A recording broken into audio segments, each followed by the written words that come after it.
হলো একটি দুর্নীতিবাজ সরকার।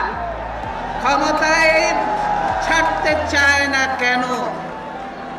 গত 5টি বছর তারা এই দেশের সম্পদ লুট করেছে, এই দেশের জনগণের সম্পদ লুট করেছে।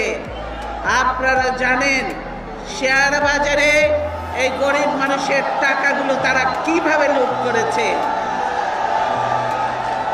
ব্যাংকের সব টাকা তারা লুটে নিয়ে গেছে।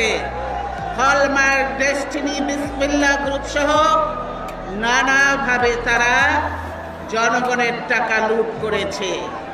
এদের ধরাছোঁয়ার বাইরে এরা কেন এদেরকে ধরতে পারে না?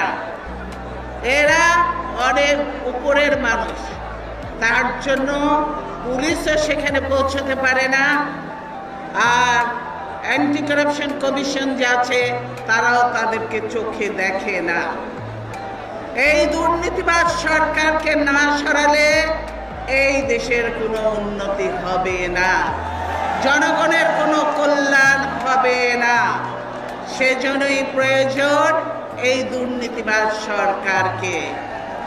এই সরকার সবচেয়ে বেশি ভয় পায় কাদেরকে জানেন? কাদেরকে? এই জনগণকে, এই দেশের জনগণকে। কারণটা কি বলবো? কারণটা হলো, আপনাদের মনে আছে 29শে জানুয়ারি, 29শে ডিসেম্বর না, 29শে ডিসেম্বর আমরা সেই ছিল ডিসেম্বর মাস, আমাদের স্বাধীনতা যুদ্ধের মাস ছিল, মুক্তিযুদ্ধের মাস ছিল, বিজয়ের মাস ছিল। সেজন্যই আমরা সেদিন একটা দেখেছিলাম রোড ফর ডেমোক্রেসি। সারা দেশ থেকে মানুষ আসবে জাতীয় পতাকা হাতে নিয়ে। এটাতে সরকারের এত ভয় কেন? জাতীয় পতাকা হাতে নিয়ে মানুষ আসবে, এইটা দেশপ্রেমের একটি অংশ, দেশকে ভালোবাসার অংশ। কিন্তু সেই কর্মসূচির দিন কি করেছে সরকার?